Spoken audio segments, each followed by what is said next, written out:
Assalamualaikum warahmatullahi wabarakatuh.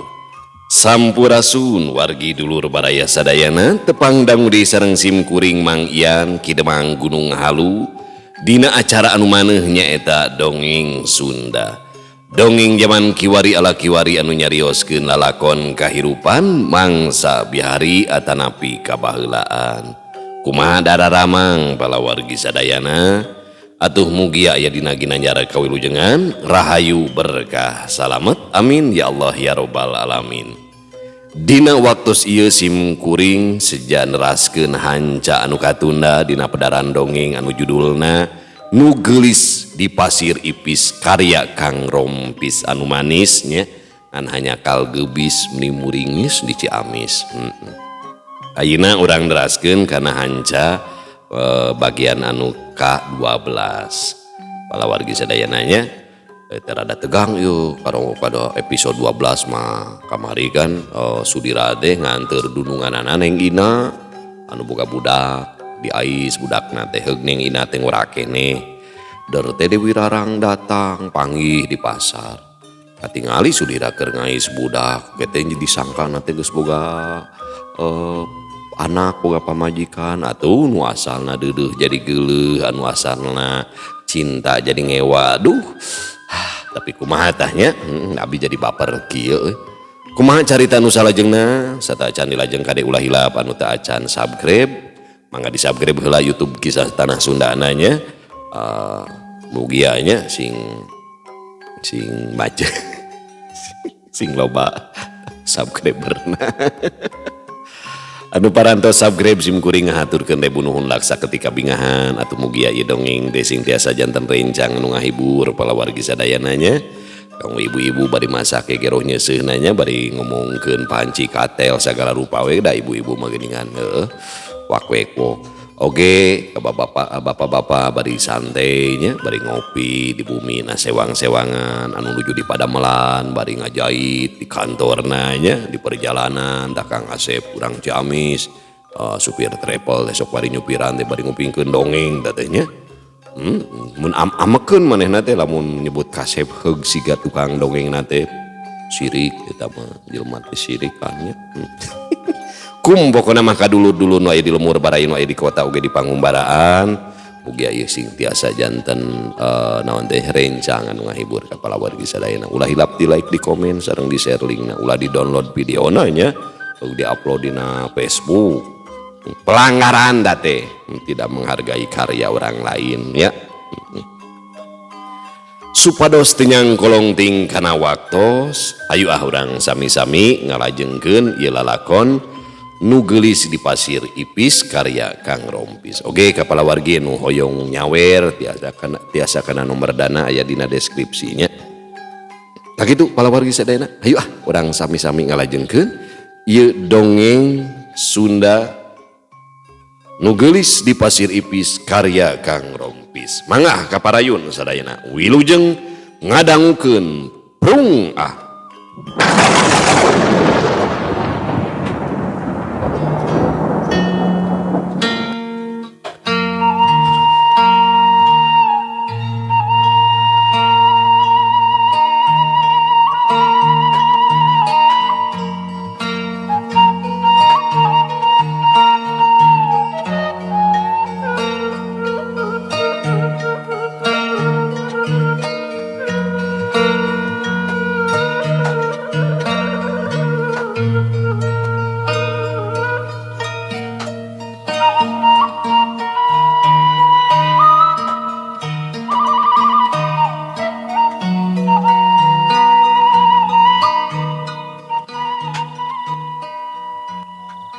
Dewi Rarang nyerangkeun kanu keur laleumpang. Satu tas rada anggang Dewi Rarang kaluar tina mobilna. Beungeut Dewi Rarang ditutupan ku sapu tangan, ngahaja nyamuni ngarah teu ka ciri. Sabab inyana boga maksud rek nuturkeun rencepan. Bisi bae meureunnan panonna teh kasamaran tinggal kadeoh ku panenjona. Teu kurang loba jalma anu dedeg adegna meh sarimbag tapi tetep bae moal bisa sarua najan loba anu kembar anger aya bedana moal tambleg kawas bebelahan Jambe. Dewi Rarang terus bae lempang rerencepan nuturkeun kanu keur lalempang di hareup. Samangsa aya di hareupeun toko baju anu keur lalempang di hareup ararasup ka eta toko, Dewi Rarang gura-giru nuturkeun bisi bae kalengitan tapak. Sup Dewi Rarang teh asup ka jero toko ari Sudira anu keur mangku budak. Ukur nangtung bari ngusapan sirah Cep Irman. Teu marengan kaneng Ina anu keur ningalian baju. Dewi Rarang api-api milihan baju bari lempang lalaunan leungeun kencana nyekelan sapu tangan anu dipake nutupan beungeutna. Panon Dewi Rarang terus bae alak ilik nengetan kana baju sakapeung ngareretan ka lebah Sudira anu keur nangtung nukangan. Ari ti Dewi Rarang ka tempat nangtungna Sudira teh rada anggang lantaran toko teh kawilang badag rohanganana ublug ablag.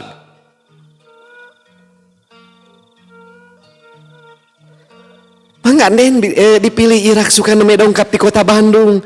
Modelna sararai pisan geura. Moal nguciwakeun kanu ngagale. Cik salah saurang palayan toko bajuna meuli dariana keranan. Mohon sararai kesekedap nuju ninggalan heulanya. Walon Dewi Rarang bari manggut. Oh, mohon mangga Den. Tuh, cobian kapalih payun di dinya malangkung euyeup geura. Kitu cek eta palayan toko deui bari nuduhkeun kabeh hareup. Dewi Rarang ukur unggeuk we bari terus lempang lalaunan kabeh hareup. Ngan barang ret kalebah Sudira, Dewi Rarang teh ngajenghok lantaran Sudira geus taya di dinya. Panon Dewi Rarang terus bae ngareretan ka sakuliah eta toko tapi uleh teu kapanggih. Sudira jeung Neng Ina geus kaluar manten ti eta toko.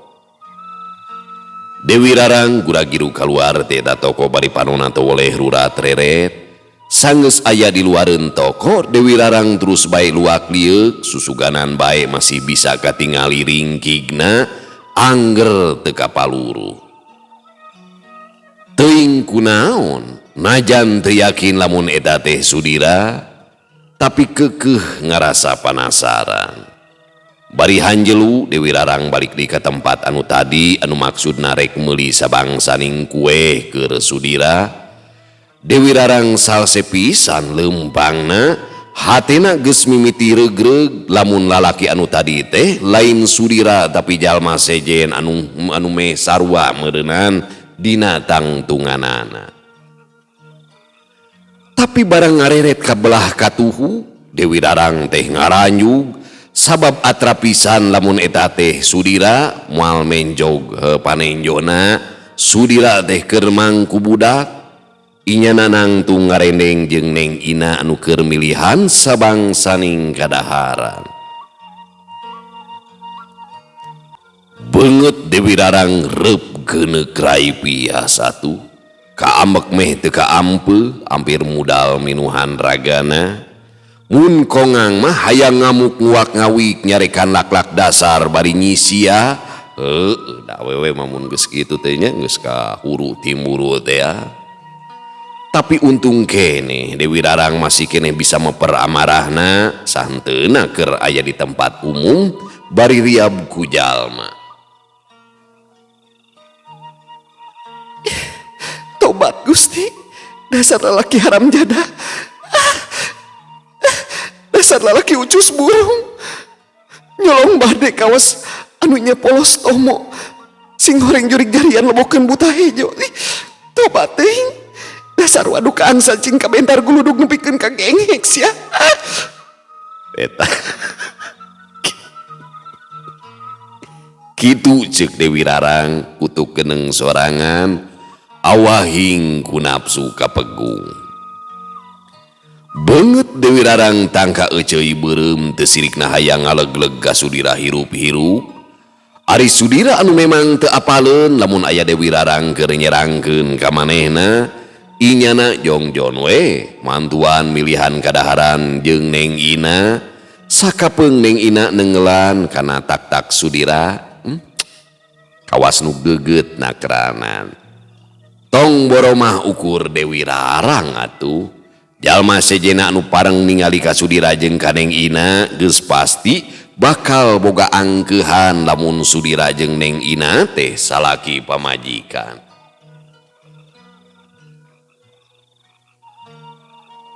Lantaran katingali ku balarea duanana sakitu layeutna apana. Tumrapna ka Dewi Rarang beuki kahudang nafsuna atuh pangrasa asa dibobodo di deo ku pantar lalaki urang kampung. Rasakeun sia lalaki ucut burung di aduh lalaki ucut burung hakaneun onom kumaha ningaheureuyan ka wanoja Sumedang mah tingalikeun sia ku aing bakal diwiwirang rek diontrog sia ka gogobrogna kawas nu nya tantungan Raspati narah ku pamrih sing horeng dedemit rurujit siluman baka ciprut rasakeun sia sudira tungguan wawales ti aing untung bas aing cilaka teu koromeo digadabah ku cacampah ku jaluburu nungul Kitu ceuk Dewi Rarang terus bae Noroweco nyarekan laklak dasar ka sudira. Ari anu dicarekana mah anteng we Sukaseri jeung Neng Ina kawas pinuh ku kabunga. Kedaguan sakedeung sia aing rek meuli hakaneun pangge digogobrog ku aing bakal diwulkeun getah kana sungutna.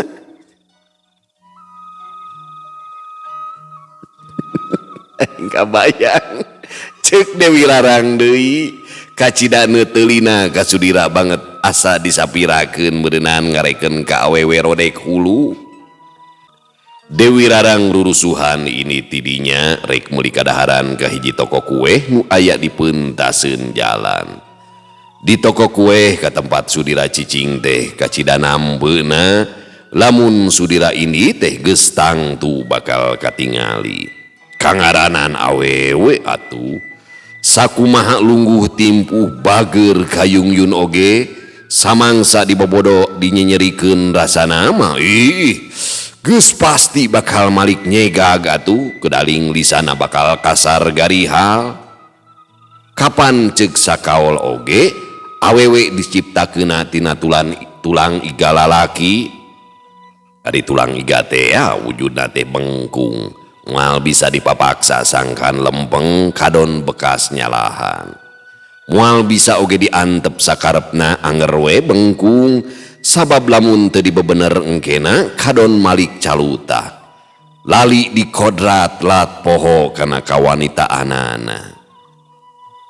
Nying hareupan awewe mah enteng balelolnya.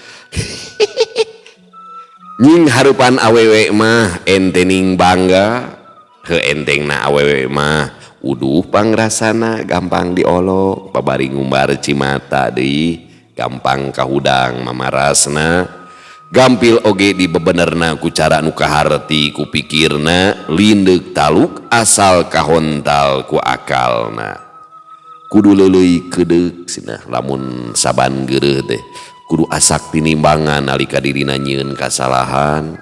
Ari banggana lamun lalaki sakalina nyieun codeka teh saumur hirup moal dipur anger bae bakal natrat dina uteukna hayo hantem dibahas. Kumaha we Cedea jeung Ceteti. Teu pira bah dadang teh mantuan mang nyokotkeun eta awewe nya nu balanjaan lah gerag. Mangga neng hatur nuhun Kang. Eta balik ka imah teh kitu we Ceteti teh peuting nanti bari lajo tipit. Hatur nuhun Kang. Tangi di dapur. Hatur nuhun Kang. Dibahas. Nepikeun ka aki-aki hayo we kitu. Hatur nuhun Kang. Aduh. Kajadian anu tumiba ka Dewi Rarang mangrupakeun hiji kawajaran lantaran awewe mah sifatna gerges gedebug sok ngaberung gurung wusu samangsa bukti geus katingali moal daek tapa-tapa boga karisi ka paur salah harti narah ingkah cadu ngejat nalika atrat-natrat ku pangdeuleuna. Rengse meuli kadaharan Dewi Rarang terus bae nyerangkeun ka Sudira anu geus indi tidinya. Dewi Rarang lalaunan lempang ngukun ti tukangeunana. Heuleut sawatara waktu Sudira jeung Neng Ina geus anjog ka tempat anu tadi duanana gancang arunggah kana sadona. Satu tas apal Sudira geus naik kana sado, Dewi Rarang gagancangan balik deui nyampeurkeun ka lanceukna. Meuni asa ngampleng atuh Ki Adi. Pokna Den Lasmana samangsa Dewi Rarang geus naik kana mobilna. Dewi Rarang teu nemaalan ngan atra beungeutna teh meuni jamotrot bangkenu. Den Lasmana teu wanieun tumanya deui meureunan kasieunan ka balerang. Geleser mobil teh maju lalaunan ninggalkeun eta patempatan.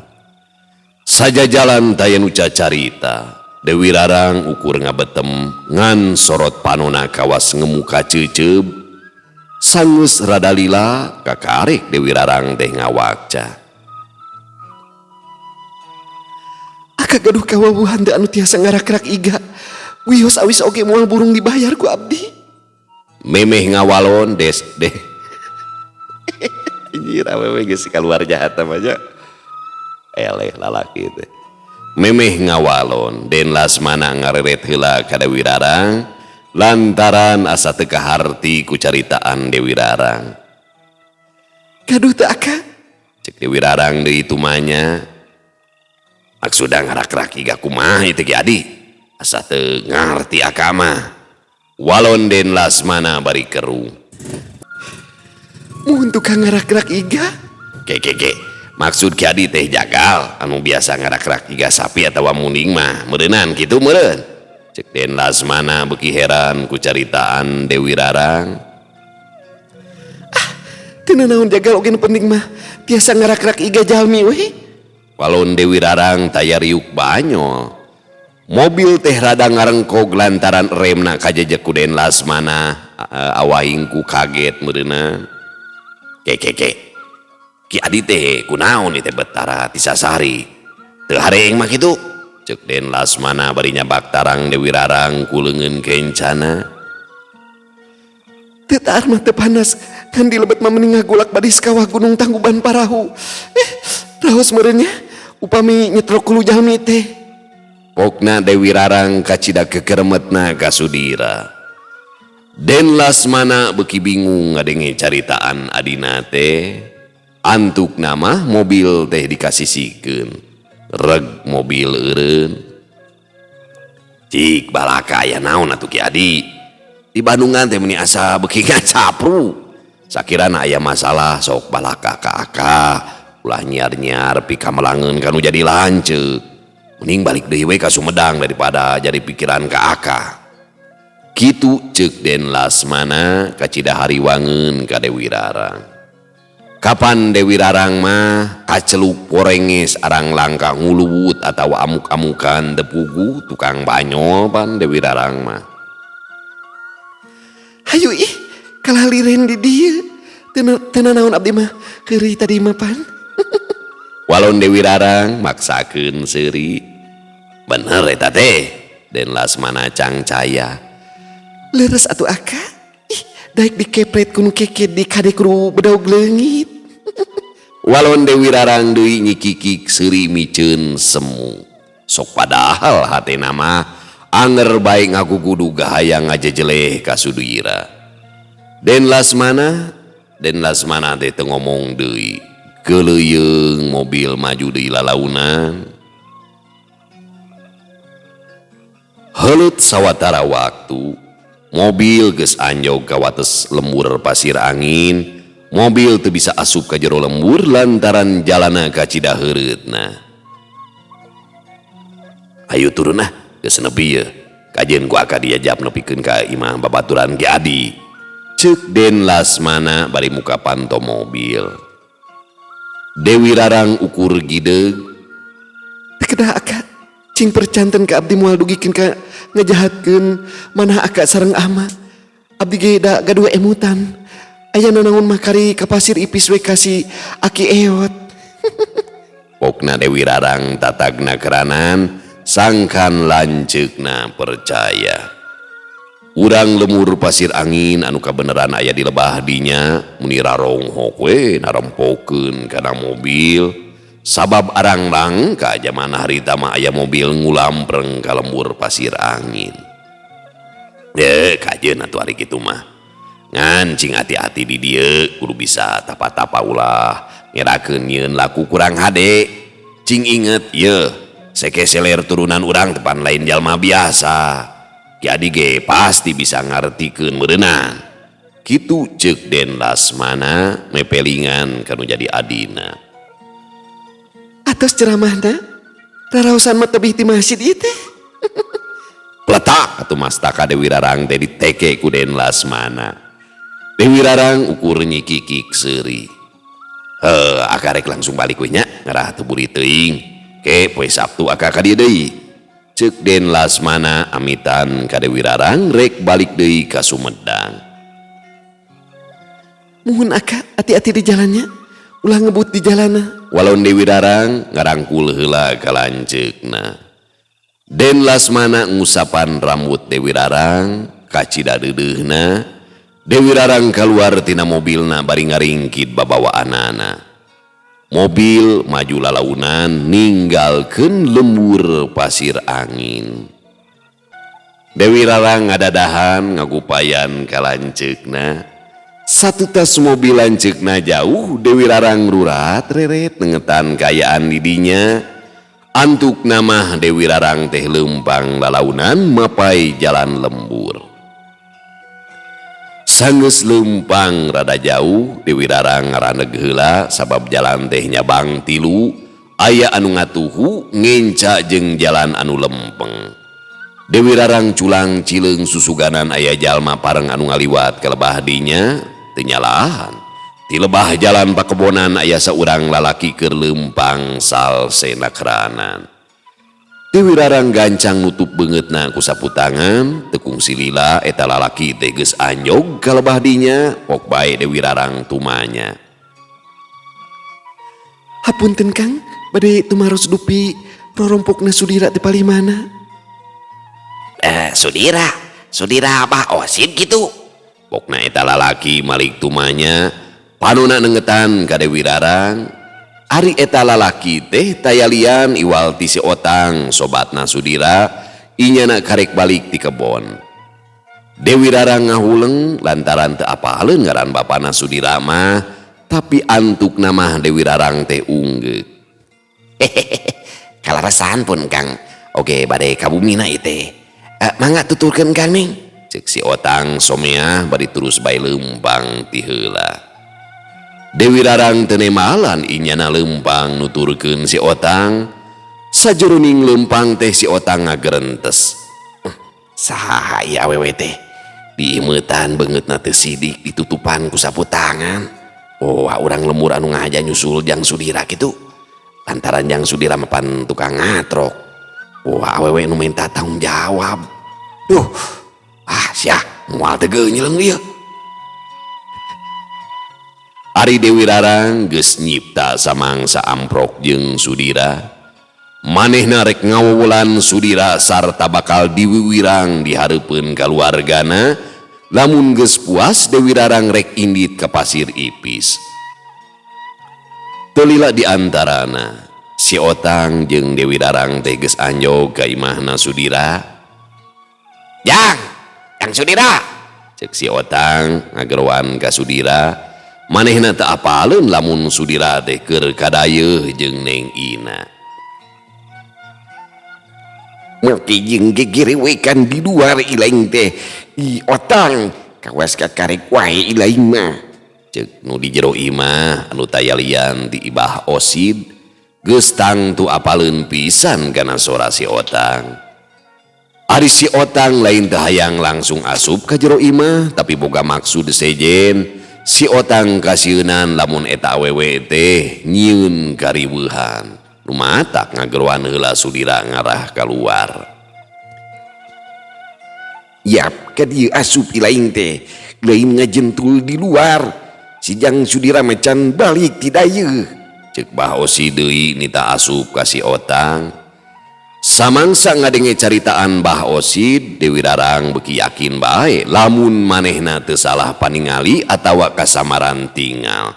Kangaranan jalma pan sok rajeun aya salahna, hate Dewi Rarang beki gilig hayang ngawarah ka Sudira. Pamirsa sadayana, waktosna parantos teu nyekapan deui. Pokona sakitu anu kapihatur hapunten anu kasuhun insyaallah kina urang lajengkeun dina episode anu ka-13 panginten kumaha ieu. Nah Sudira bakal putus cintana jeung Dewi Rarang gara-gara salah sangka nyangka Sudira geus kawin jeung geus boga anak atawa bakal kapanggih nya sajatining kisah nu sabenerna naon Sudira teh gitu. Tapi mudah-mudahannya Sudira teh kada Dewi Rarang jadinya kanengina jadi tuntuna teh boga pamajikan dua. Aduh jabaga rilis nyandung di wae aing ngahayal tukang ngadongeng itu pupurieun teu wani dina kanyataan dina dongeng-dongeng atunya.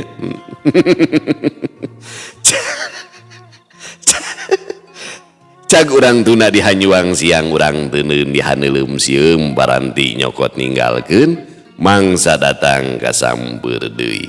Wallahu muwaffiq ila aqwamit thoriq. Wassalamualaikum warahmatullahi wabarakatuh.